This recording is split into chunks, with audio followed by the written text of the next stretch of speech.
What's your favorite kind of cookie to make? I'm a big fan of gingerbread. I love turning out the exact same shape over and over and over and over. You don't even have to be an artist to make gingerbread cookies come out just right. But the best works of art don't come from a mold. They're unique, original, one of a kind. And the greatest work of all time is you. God made you to reflect a little bit of who He is to the world around you. But He made you to reflect Him in a way that's entirely different from your brother, your mom, your neighbor, or even that popular kid at school. God made only one you, and He made you on purpose. No one else in the entire world can fill that perfect spot He crafted, just for you. And when you discover who God made you to be, you can make a greater difference in this world than you could ever imagine. That's why individuality is an amazing way to worship God with your life. Because worship is about more than just singing loud. It's all about living loud.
Hey everybody, I'm Graham, and I've got to say I'm super excited about today because we are talking about one of my favorite things. Candy! Have you ever been to one of those candy stores that lets you put all of your favorite candies into one little bag?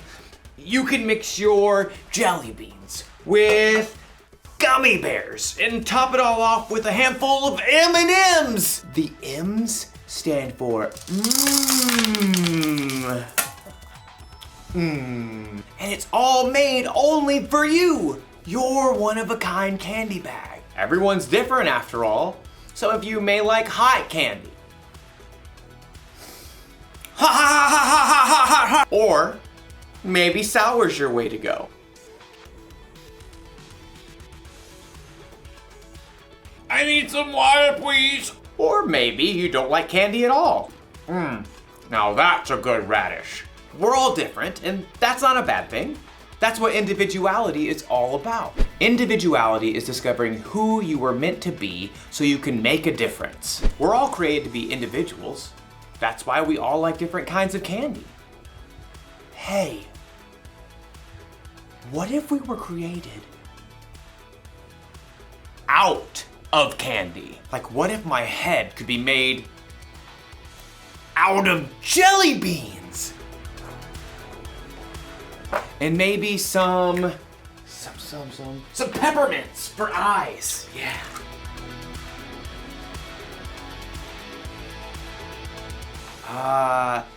Laffy Taffy nose.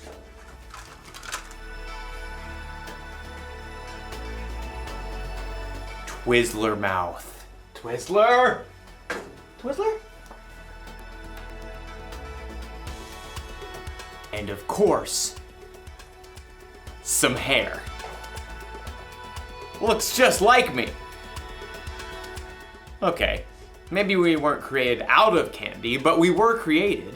And in today's story, we'll learn about our amazing creator. Sounds fun, right? What? I was hungry. See you soon. The Bible. It's 66 books of history, stories, letters, and poetry that fit together to form God's one big story. The epic adventure of how He created us and loves us so much that He made a way to rescue us. As we travel through the Bible, from Genesis to Revelation, we discover people who met God and found their lives changed forever. Now, for an amazing story, inspired by the book of Genesis, chapter 1, verses 26 through 28. In the beginning, God took nothing and made everything. From darkness, God called out light. God poured out waters and stretched the sky far overhead like an unpainted canvas. He shaped dry land and canyons and great mountain ranges, and then decked them out with trees and vines and plants of every kind. God spun the moon and sun and stars and planets out into space, and then He filled the oceans with fish and the sky with birds. God thought up an amazing variety of animals to crawl and hop and race over the earth. All of this was incredible, unbelievable, the most artistic show of power ever. God made complex atoms and cells smaller than the eye can see, all the way up to vast spaces stretching across the universe farther than we can imagine. And yet, all of this was just a warm-up to God's most spectacular creation: people. People. It's true. We're made of the same atoms and cells and elements as rocks and plants and animals. But unlike anything else in God's creation, we are made in God's image. Then God said, "Let us make human beings so that they are like us. Let them rule over the fish in the seas and the birds in the sky. Let them rule over the livestock and all the wild animals. And let them rule over all the creatures that move along the ground." So God created human beings in His own likeness. He created them to be like Himself. He created them as male and female. You are made in God's image. Now, that does not mean God shares your eye color, or your freckles, or even your quirky smile. But it does mean that you were designed for God to shine through you. You were made to show the world God's love, God's grace and mercy, God's joy, God's peace, God's kindness, God's wisdom. You and every person you'll ever meet are of infinite value because you're made in the image of God. And here's what's even more amazing. God didn't design us to turn into a bunch of little robots who look and act the same when we follow Him. Instead, the more time you spend with God, asking Him to transform your thoughts and words and choices, the more you become uniquely you. As you follow Jesus and reflect God's light more clearly, you'll be able to do the things that God has designed for you and no one else. So, next time you look in the mirror, remember, you're looking at the image of God, and no one in this world can reflect Him just the way you do.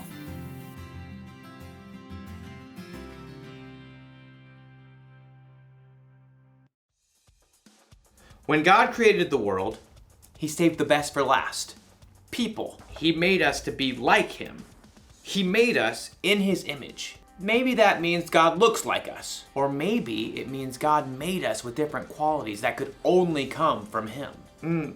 Maybe God made you creative, like He's creative. Ooh, or maybe you're really smart because a smart God made you that way. You could be patient, or kind, confident, or peaceful. And you could top it off with a handful of joyfulness. God is all of those things, and He's given them to each of us in all kinds of different combinations. So here's the one thing to remember today. You were made in God's image. Only you were made the way you are. You're one of a kind. There. I'm done with my new Candy self-portrait. What do you think? Not bad. I look delicious. I'll see you next time.